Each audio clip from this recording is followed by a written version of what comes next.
Welcome to the Health Science Podcast, brought to you by the National Health Association, the oldest organization in the world championing the extraordinary benefits of a whole plant food diet and healthy lifestyle, as well as water-only fasting. We believe that health results from healthful living and focus on evidence-based science that promotes the health of you and your loved ones, as well as the health of all animals and the environment. We feature experts from a cross-section of disciplines within the plant nutrition, vegan, psychological, environmental, and animal compassion sectors. I'm your host, Dr. Frank Sabatino, the NHA's Director of Health Education. Welcome to the Health Science Podcast, sponsored by the National Health Association. I'm your host, Dr. Frank Sabatino, and today my special guest, I'm delighted to have Stacey Heiny with us. Stacey is a holistic nutritionist. She's certified as a Food for Life counselor through the Physicians Committee for Responsible Medicine. She has a certification in plant-based nutrition from the T. Colin Campbell Center for Nutritional Studies in Cornell. And she's also the founder of the Herban Farmacy. And Stacey, welcome. It's so nice to have you. Thank you, Dr. Sabatino. Really excited to be here. Yeah. So, to get people to know you a little bit, let's track a little bit of your evolution and your journey just a bit. I know in reading through some of your bio that you kind of segue into looking at lifestyle through the path of exercise, Pilates, exercise, yoga, that was kind of a jump off point to kind of move you into more lifestyle related stuff. So talk about that early part of your journey and how you segue into, where you are now, so to speak. Yeah, so that was the beginning of my journey, like you said, to more of a healthy lifestyle, the mind-body connection. I grew up on the standard American diet, and I actually struggled a lot with being sick when I was young. I took a lot of antibiotics, and my parents didn't really know any different. They thought if I was sick, we go to the doctor, I take a medicine and move forward. But things kind of started going downhill as I got older, and I started having problems with my attention. So I was then diagnosed with ADHD. Then I started taking medication for that, and then got anxiety because of it. So I was then on a medication for anxiety and depression. And through all of this, I was growing up in my teens, my early 20s, eating fast food, eating, again, the standard American diet, lots and lots of sugar, lots and lots of food dyes in cereal. And once I found Pilates, it was just a TV, a thing I bought on like TV Guide. My sister actually bought it, or not TV Guide, but an infomercial. And it was a DVD, and I started doing 20-minute Pilates every day. And that was when I started literally dropping into my body and kind of feeling like a human and not just like a walking shell. And that started to really wake me up, and I started to just make healthier choices. That was my gateway, because I wanted to feel better while I was practicing. And then I watched a documentary called Fast Food Nation. That was about 15 years ago. And I was really awoken to the food industry, the cruelty to animals, the environmental impact of our diet. And in a year's time, I made a lot of drastic changes and took animal products out. Dairy was my last thing. And then that catapulted me into, oh my gosh, I can feel like I'm 5 years old again. My whole life changed. I stopped medications, and I ended up being, studying exercise science, opening my own Pilates studio, and then going into nutrition. And now I'm here helping other people pick themselves up, because I know exactly what it feels like. Well, that's it. So that's what catapulted you then into wanting to do more of your own nutritional study, because obviously you went on to be certified in a wide range of plant-based nutrition, application. So that's what kind of triggered all of that. As I go through your thing, I noticed that in your journey, you are very much about really simplifying the lifestyle, making it accessible, and really empowering women, really in your work. So let's talk about what that passion is for you. Why does that become such a selective path for you? Why do you really want to just really turn women on to, to their own power, to their own ability to, obtain high level health and to take care of themselves? So talk a little bit about what that drive was, what that passion was to reach other women. Yeah, as I evolve in my career, I have figured out that really we can help people in areas where we've struggled the most because we have found the light, if you will. And through that brokenness comes a lot of lessons. And it started back in the day, when I was a cheerleader and I was running with the crowd, and I never felt good enough. Like I always wanted to be, I wanted to have what the girls who had more money, had. And I wanted to be better at cheering, and I wanted to have the clothes. And, I feel like for so many women in adolescence, there starts this period of time where they don't feel good. They don't feel as good as the others. They feel less than. And for me, I felt that way. And I still, I still have those feelings as I'm evolving. Like I see women in business, and I see, I see people with a really healthy lifestyle and things that I want. And it's not to say that I don't feel like I'm good enough now, but I do know what that feels like. And I also kind of I didn't have a lot of confidence once I got out of high school. And I was trying to figure out what I was doing with my life.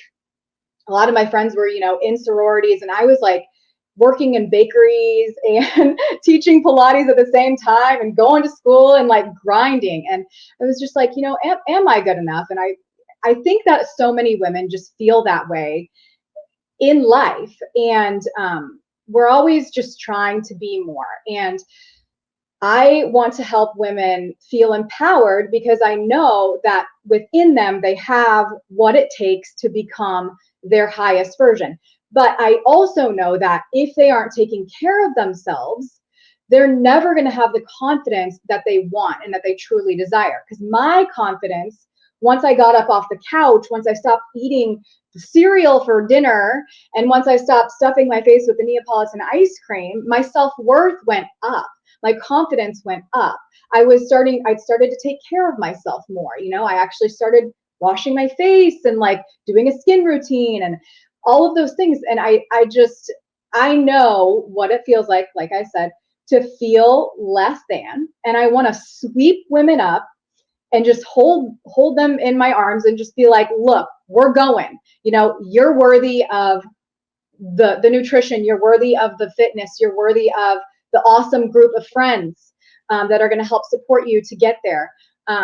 And I have just found that over the years, when I support myself, or when I surround myself with people like you, and when I go to the NHA conference, and when I am always looking to level up, I'm always hanging around people who are doing things a little bit better than me, I become better as well. And so I want to be that light for women to become their highest version, because I know it's in them. But if lifestyle is not there, they're just not going to feel well. They're not going to feel like they can do anything. Yeah, I'm with Stacey Heiny here from Herban Farmacy, and we're going to take just a very short break to hear from our sponsor, the National Health Association, and we'll be right back. You're listening to the NHA Health Science Podcast. Dr. Sabatino here, your guide to a healthier lifestyle. Are you ready to embark on a culinary adventure that's both delicious and nutritious?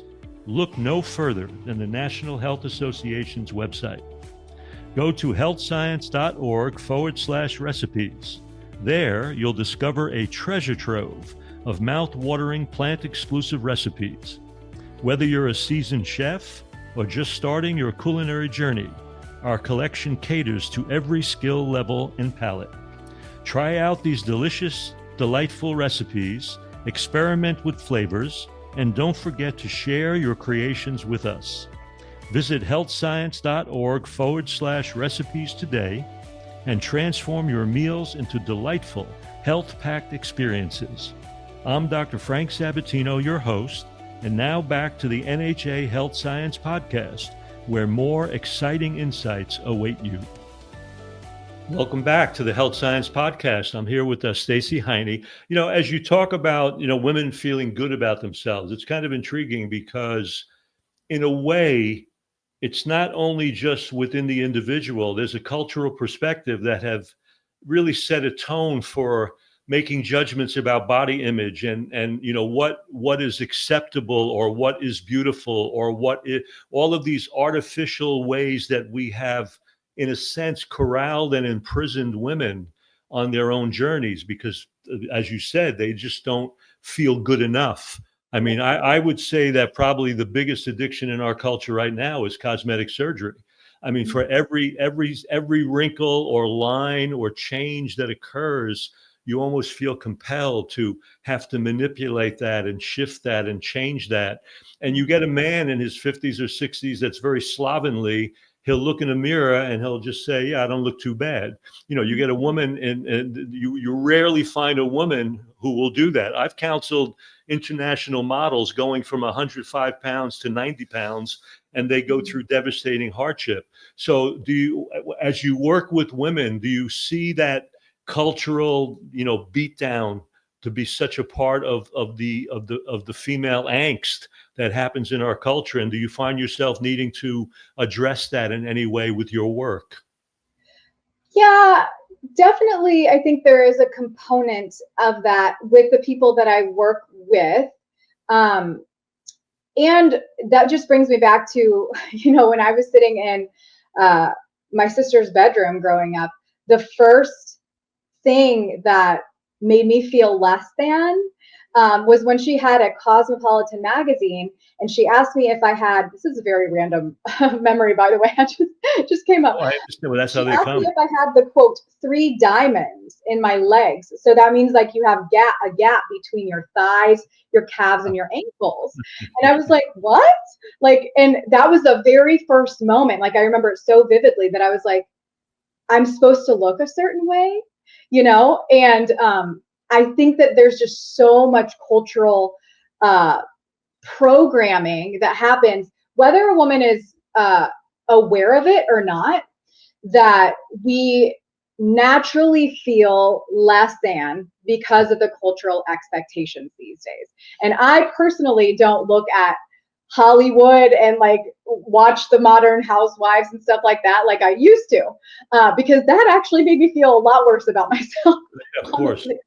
Yeah, but for the women that I coach, it is really mostly about their self-worth is just not there. They're just not they're not prioritizing what they're eating. They might be a busy mom and they're just shoving whatever they can in their mouth, or going through the drive-through, or practicing self-sabotage things like drinking alcohol or eating vegan junk food, which I could go down a rabbit hole on.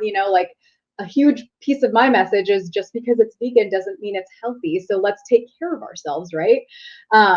And so I don't find a lot of the I'm not pretty enough type of stuff come up that they say to me. However, I know that they don't feel that way, because if they felt, quote, pretty enough, or like they were, fitting into these cultural expectations, they would probably have more confidence and show up in a different way. Yeah, but as you say, as they embrace lifestyle changes that you're sharing with them and they start feeling healthier and they start radiating health a little bit more, you find that people start feeling better in their own skin. I mean, they start really taking that, really feeling comfortable in their own skin, which is what it's really about. Yeah. How do we become more authentic and more connected to a joyful life by feeling comfortable with who we are and within our own skin? So that work is important. And actually the earlier in life that can actually happen, the better, because a lot of these patterns are established really in childhood and teenage years, as you know, and so you carry that baggage with you into adulthood. Yep. And I have seen the women that really run with taking care of themselves when it comes, again, to their nutrition, and maybe it's getting in the sauna every other day, or anything that they can do to make time to carve out that intentional time to actually take care of them. Their confidence changes so much. I've seen women leave their jobs and go after their dreams, you know, and make big pivots in their lives because they feel good enough. It's like their mind has the clarity to go for what they really want. And it's really, really empowering to watch those transformations happen. Like, it's just amazing and so rewarding to help women essentially follow their dreams because they feel well enough. And it really does start with lifestyle, and so many people are not prioritizing it. Let's talk about your baby, the Herban Farmacy. Explain what it is and tell us all about it. How does it work? What does it do? So the Herban Farmacy is my brand. I came up with it because, one, I absolutely love plants. In many ways, I love growing plants. My husband and we started gardening when we were dating, and found the love for growing food. I also love herbs, and I think that herbs are so incredible for so many different reasons, whether we're using them in a diffuser or we are putting them in our food. And also, we have a farm. So we live in central Indiana, and we have a farm called Green Growers, and we grow organic produce. And I just felt like the Herban Farmacy was so fitting, and nobody had that website domain. I couldn't believe it. I spell the Herban Farmacy in a little different way. You know, it's not urban like city gardening, urban, or, you know, city. It's herb, like an herb, like green herbs, and then farm, like a pharmacy, because I do believe plants are medicine and plants can help us heal. Not just by consuming them, but also getting outside and growing them. So it really, that's where it all started. And I am so glad that I have this name, because it's my brand for life. I love it.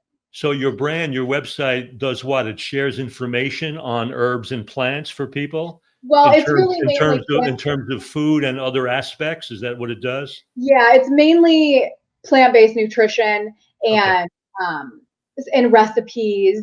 And you can grab a freebie on my website. I believe it's my free sauce book right now.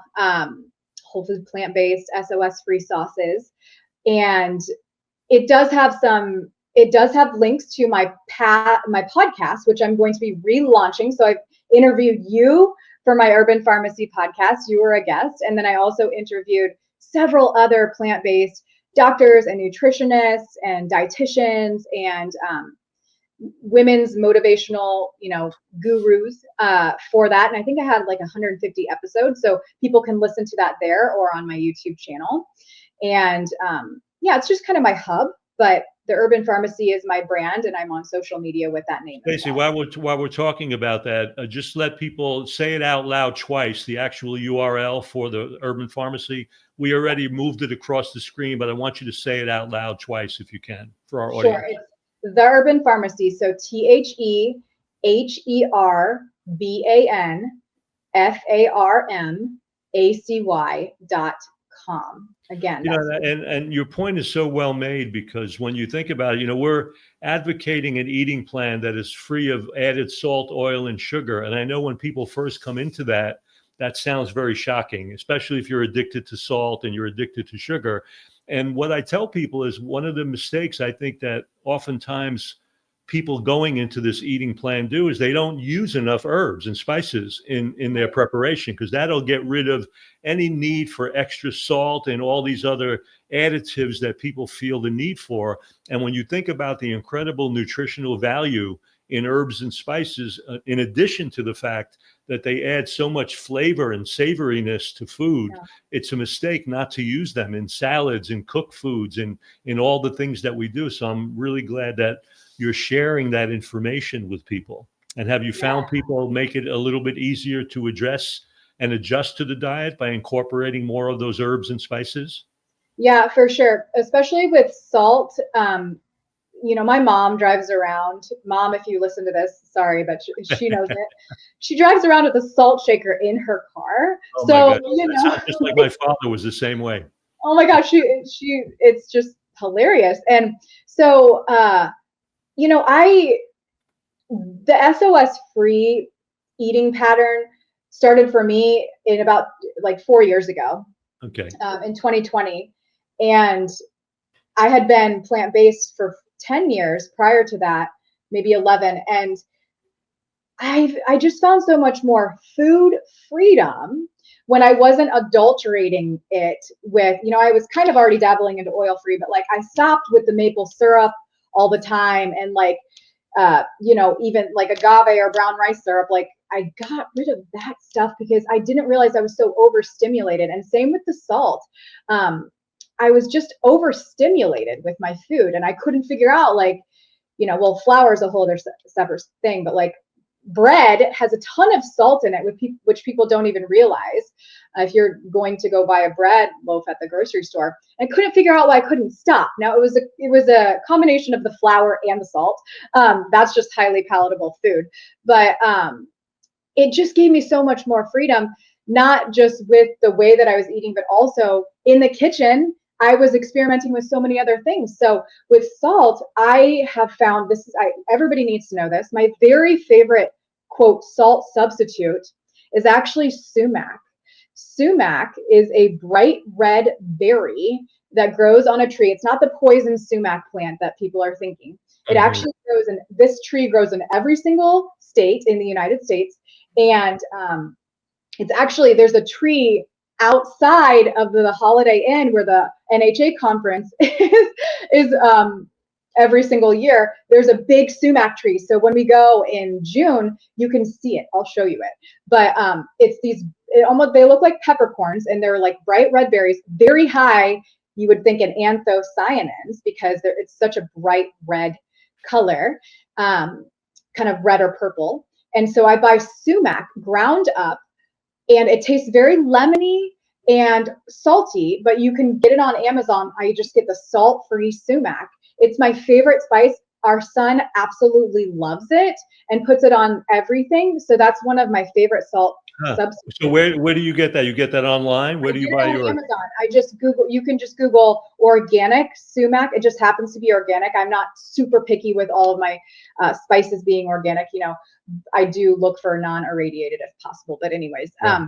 just salt-free sumac on Amazon, and it comes in a bag, and we use it. I mean, we just go through it.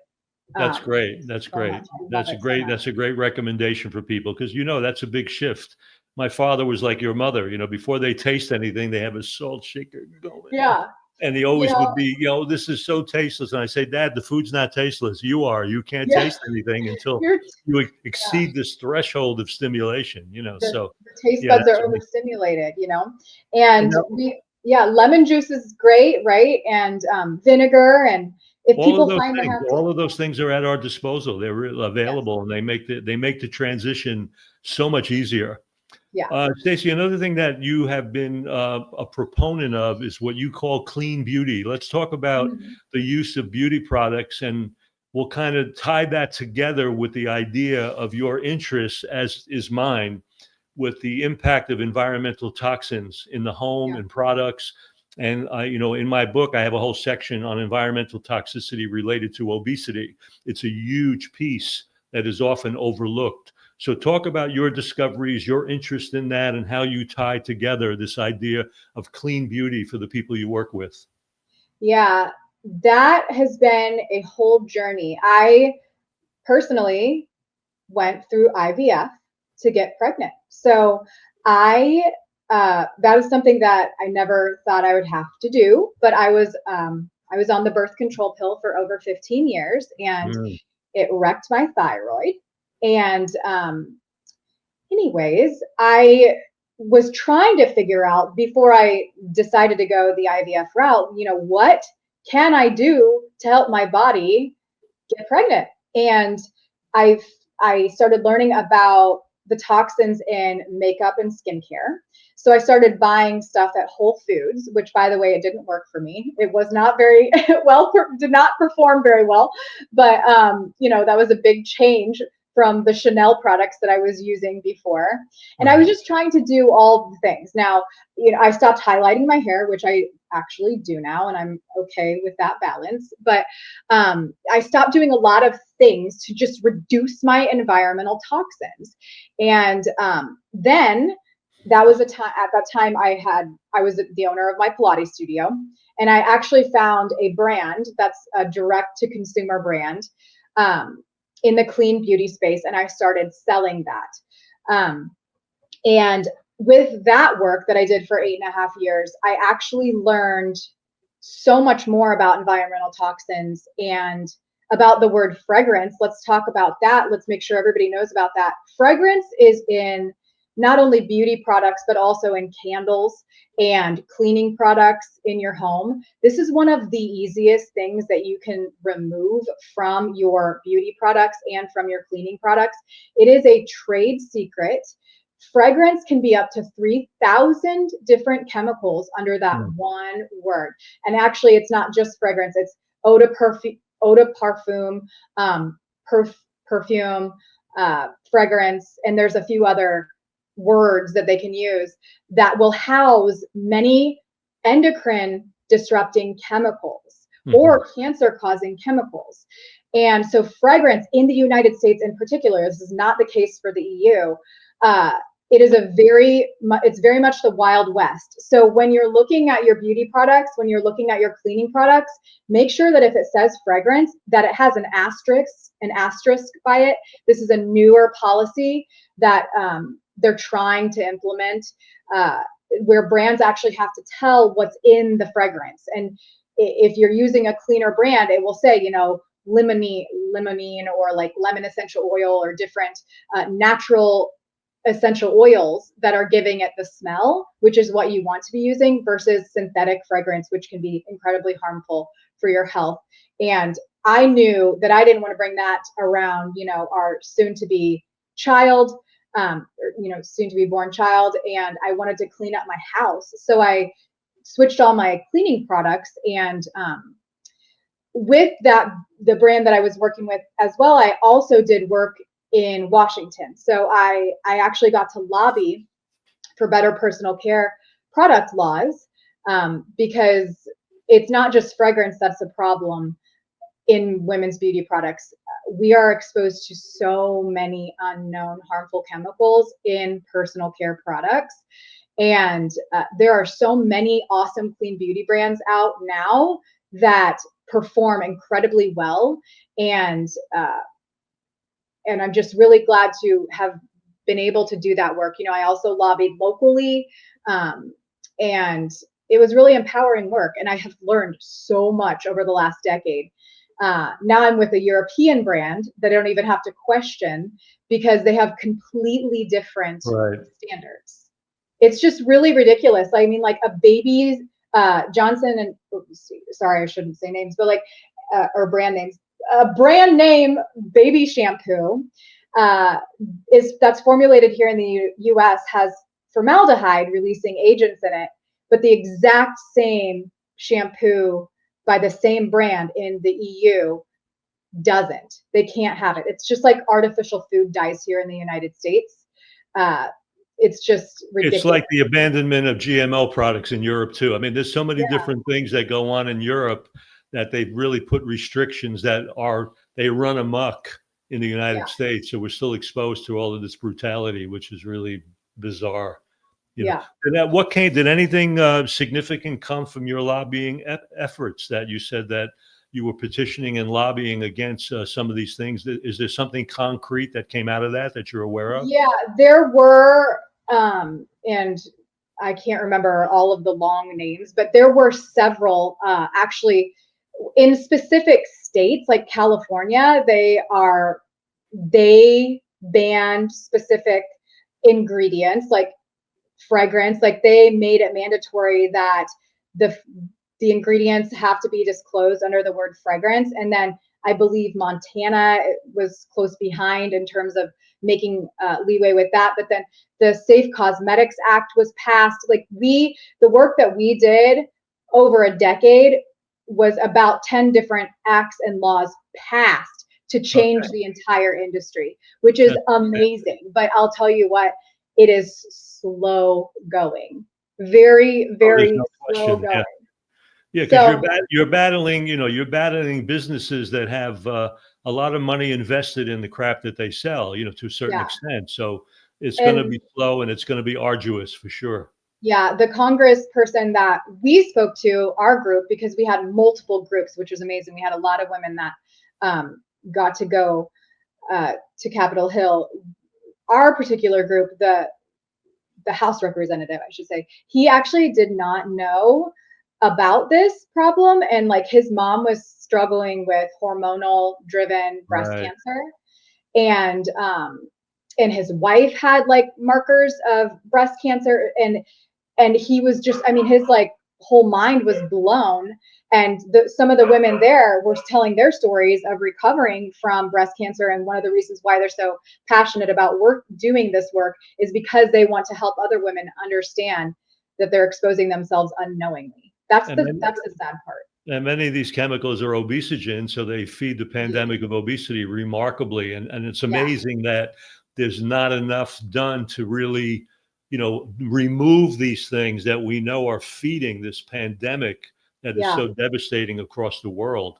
I noticed that you guys have an organic farm with your husband. I gather that he grows things, you sell at the farmers markets. I noticed that you also make some products, like the stuff with elderberry, I noticed. So do you actually make products that you also sell in terms of whatever they are? Yeah, it's just the elderberry, and we have elderberry DIY kits as well. But those are the only products we make now. The long-term vision is that I will have a commercial kitchen on our farm. I'm saying it out loud. I'm manifesting it now because it's happening. I already have the name and everything. I will have a commercial kitchen on our farm and sell food products because when our son was born, I actually did sell vegan food products at the farmer's market, and I could not keep up. I was making, raw energy balls and cashew queso cheese and different herbal iced teas, and it was very well received in my community. And I just know there's a huge need in my community here in Indiana for more plant-based food, especially healthy plant-based food. So for sure, long-term goal is to add more products and hopefully have products that we can sell nationwide, like we do with our elderberry syrup. Oh, that'll be awesome. I know you do a lot of beautiful public service Instagram posts because I see them, and you're doing a lot. You're sharing a lot of information. You're mentoring people. Talk to me about that process. Is that something? How does somebody work with you? What's the process of working? Do you work one-on-one? Do you work with groups? How do you do it? Yeah, currently I'm doing just one-on-one work. At this current moment, I'm going to be relaunching a membership, which I did for about 3 years. And I took this summer off, and I'm just kind of revamping things and trying to figure out the exact angle that I want to take. My previous membership was focused more on holistic living, and we were covering multiple different facets. But I think that really, as I've worked with people, I've found that the nutrition piece is the main component that helps people feel better so that they can then tackle the other pieces of their lifestyle. So I really want to put a bigger emphasis on the nutrition piece moving forward. And I love teaching cooking classes and showing people how to make food in lots of different ways, whether it's a really simple food prep sequence, or if they want to get a little bit more fancy with different meal ideas.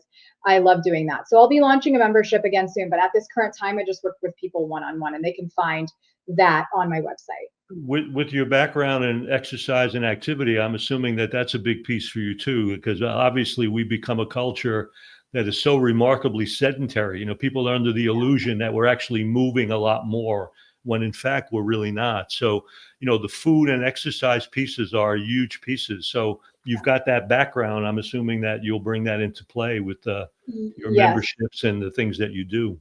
Yeah, and that was just a little piece of my past membership, and I think that it's going to be a larger piece.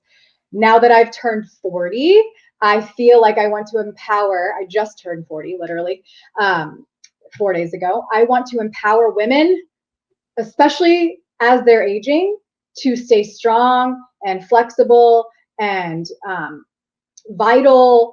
And I believe that Pilates and mind-body connection is a huge piece of that. It can be a huge piece of that. Yes, strength training can be beneficial, but I want to help them move the way that I know how and the way that helped me the most. You know, you have a child, I raised 5 children. Another concern, obviously, is young mothers who are trying to figure out the best way to incorporate these lifestyle changes in their young children. So you've had that experience. Do you find people gravitate to you for that information too? Do you find people coming to you who are interested in how you've dealt with your child and what you've done to bring this to bear in child rearing? Have you found that to be something that comes to you too? Absolutely. It's people say that they feel stuck and their children are only 2 or 3 maybe, or still young, 5 Right. to 7, but they feel like they've already failed them because they've already succumbed to the standard American ways, to the societal norms. And I have helped them help their children get off of the sugar addiction and find healthy swaps like Scout bars or well-being bars instead of the bars that are made with sugar or high fructose corn syrup, or instead of Gatorade, let's have coconut water. Making those simple swaps, and it's helped their children's immune system, because that's another reason why they come to me with their kids. Like, their kids are getting sick all the time, and of course they are, because their immune system is shattered from these processed foods and all the sugar that is coming into their life. So I have for sure helped moms get a grip, and some of them I've been working with for a few years, and they keep it's an evolution. Stacey, you're a busy person, and of course, a lot of our people are busy with jobs and families and all of that.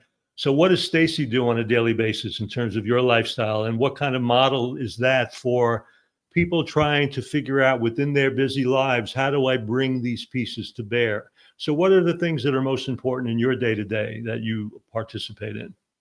Well, I do homeschool our son, so that is a piece of my life. Yeah, He I goes, understand that piece. yeah, he goes to co-op a few days a week, which is really helpful. But some of the things that I prioritize for myself are first thing in the morning. Usually it's first thing in the morning. I love to come into my office, which I'm in right now, and lay down and put my legs up the wall, because that's one of my favorite yoga poses, if you will, or just a way to get into parasympathetic state.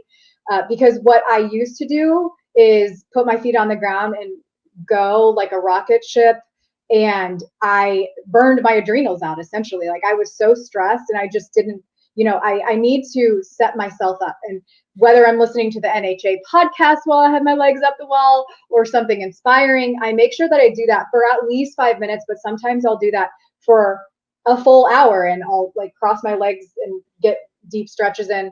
But I do that. I make sure that I'm putting my legs up the wall for a little bit to get myself into a non-stressful mindset as I start my day.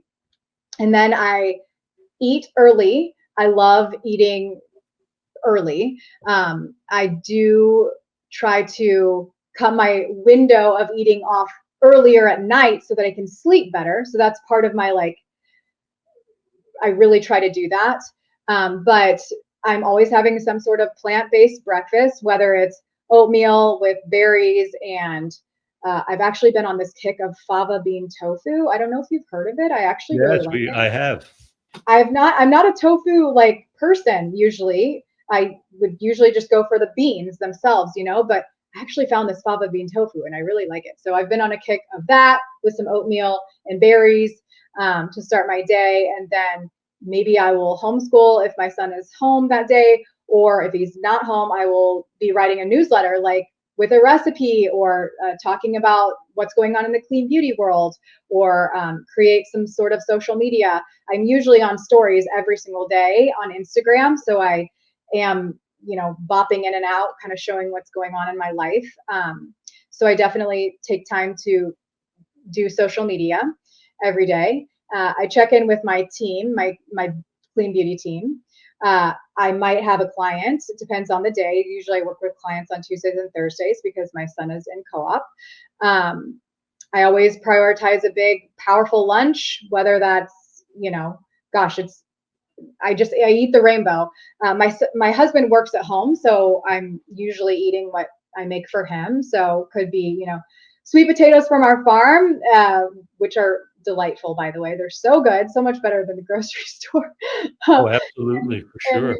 Yeah, broccoli or like a huge loaded salad with lots of avocado. Or I'm not a big smoothie girl. My husband would be happy to eat smoothies for like meals, but I would rather have like nice cream as a meal. I just like to eat my food rather than drink it.